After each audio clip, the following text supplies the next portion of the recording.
টানা বৃষ্টি ও উজান থেকে নেমে আসা ঢলে কাপ্তাই হ্রদে পানি বৃদ্ধি অব্যাহত রয়েছে। বৃহস্পতিবার কর্ণফুলী পানি বিদ্যুৎ উৎপাদন কেন্দ্রের ১৬টি জলকপাট দিয়ে ২.৫ ফুট থেকে ৩ ফুট করে জলকপাট খুলে দেওয়া হয়েছে। এতে প্রতি সেকেন্ডে ৫৮,০০০ এবং বিদ্যুৎ উৎপাদনে আরও ৩২,০০০ সহ মোট ৯২,০০০ কিউসেক পানি কর্ণফুলী নদীতে পড়ছে।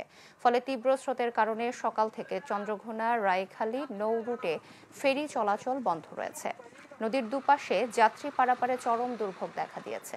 এদিকে বাঘাইছড়ি পৌরসভার ৮টি ইউনিয়ন, লংগদু উপজেলার বগাচত্বর, বুলশখালী, বরকল উপজেলার সদর ও রাঙামাটি সদরের আসাম বস্তি, মালিপাড়া সহ বেশ কিছু এলাকার নিম্নাঞ্চলে মানুষ পানিবন্দী অবস্থায় রয়েছে।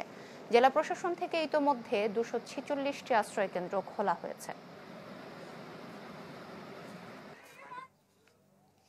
দর্শক, এই বিষয়ে আরো জানাতে রাঙামাটি থেকে আমাদের সাথে যুক্ত হচ্ছেন সহকর্মী জিয়াউল হক। জিয়া।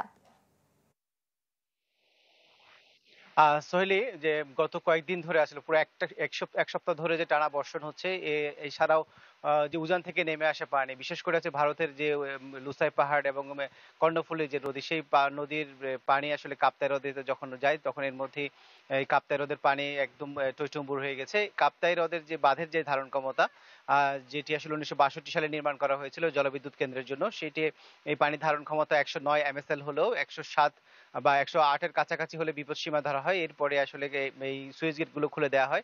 গত ৫ তারিখ মধ্যরাতে ৬ ইঞ্চি করে খুলে দেওয়া হয়েছিল ধাপে ধাপে। এখন পর্যন্ত ৩ ফুট এই জলকপাট গুলো খুলে দেওয়া হয়েছে। তারপরেও আসলে যে নিম্নাঞ্চল যেটি রয়েছে রাঙামাটির বাগাইছড়ি, লংগদু, বরকল সহ অন্যান্য গ্রামগুলোতে এবং রাঙামাটির সদরের বেশ কিছু এলাকায় এখনো পর্যন্ত পানিবন্দী মানুষ দিন দিন সংখ্যা বাড়ছে।